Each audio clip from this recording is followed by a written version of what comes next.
Ruski monarh Petar I bio je monstruozno glup car. Idiot i neznalica. Sve akcije Petra I su glupe do kretenizma. Literatori koji su pisali povijest Rusije učinili su Petra junakom reformatora. Prodajnim piscima bila je zadaća smisliti drugu verziju prošlosti. Sastavili su mnogo nevjerojatnijih gluposti. Na primjer, reforma kalendara. Smatra se da je Rusija ranije živjela prema kalendaru od stvaranja svijeta. Petar I je ukinuo ovaj kalendar. Godina 7208 od stvaranja svijeta postala je godina 1700 od rođenja Krista. Ruski i sovjetski povjesničari kažu da je to bio veliki korak prema modernizaciji zaostale Rusije. Navodno je tim djelovanjem Petar sinkronizirao kalendare s vodećim europskim zemljama i stvorio jedinstveni kalendarski prostor, u kojem je prikladno baviti se trgovinom, proizvodnjom, diplomacijom, obrazovanjem. Izvještava se da je Petar I postavio Rusiju na istu razinu s visoko razvijenim Europljanima. Vrlo lijepo zvuči. Međutim, takvu glupost mogli su napisati samo neznalice ili prevaranti. Drugim riječima, povjesničari. Pogledajmo službene činjenice. Ranije je Europa živjela prema julijanskom kalendaru. No ispostavilo se da je julijanski kalendar bio prilično netočan. Trajanje godine u julijanskom kalendaru duže je za 11 minuta nego u stvarnosti. Iako je pogreška vrlo mala, nakon 128 godina julijanski kalendar zaostaje jedan dan. Stoga je u 16. stoljeću usvojen točniji kalendar, nazvan je Gregorijanskim u čast pape rimskog Grgura. U to vrijeme politička karta Europe bila je drugačija, no nazivati ću suvremene regije kako bi vam bilo jasno. Prema uputama poglavara Rimokatoličke crkve, katoličke države Europe prešle su na novi gregorijanski kalendar. To su Francuska, Italija, Španjolska, Portugal, Poljska, djelomično Njemačka i Nizozemska. Katolici su prešli na novu verziju kalendara dugo prije rođenja budućeg ruskog cara. U 1700. godini protestantske zemlje Europe također su se odrekle julijanskog i prihvatile gregorijanski kalendar. Točnije Njemačka, Danska, Norveška, Švedska, Nizozemska, Švicarska.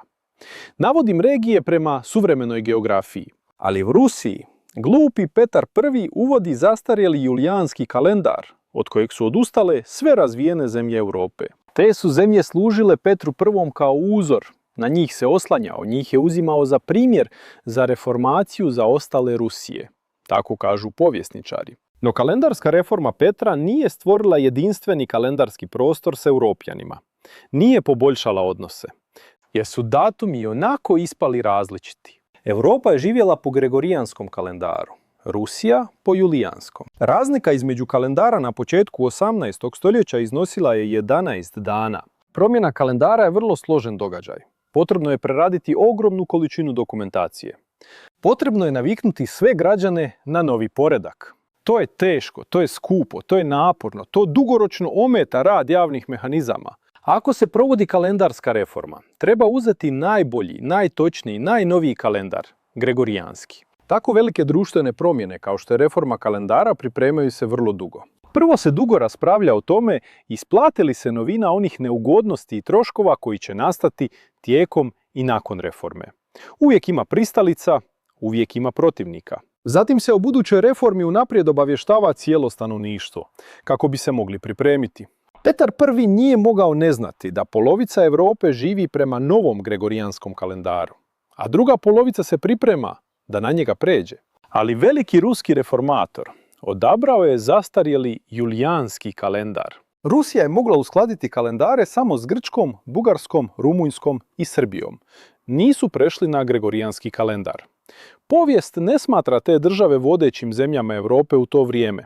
Štoviše, ta su područja bila dijelovi Osmanskog carstva. Godine 1700. Velika Britanija nije uvela julijanski kalendar, no to je učinila sredinom 18. stoljeća. Rusija je prešla na gregorijanski kalendar tek početkom 20. stoljeća, nakon vrlo krvave revolucije. Povijesna činjenica, promjene kalendara u Rusiji nikako se ne slaže s objašnjenjima povjesničara. Tako često biva, jer su povijesti izmislili lažljivci. Ili je Petar I, zajedno s vodstvom Ruske imperije i znanstvenicima iz akademija i sveučilišta, bio nevjerojatno glup. Zamislite Svi ministri, svi upravljači, svi znanstvenici, idioti, pod vodstvom ludog cara, nisu razumjeli što su radili i uzeli su zastarjeli kalendar. Tako to ispada iz službene povijesti. Ali ako vođe Rusije nisu bili budale, kako ih prikazuju povjesničari, to znači da je u prošlosti bila posve drugačija situacija. Drugačija državna i politička podjela. Ovdje ima što skrivati. Povjesničari uvijek služe političarima i prepisuju prošlost po narudžbi aktualne vlasti. Vrlo zanimljiva tema. Nastavimo.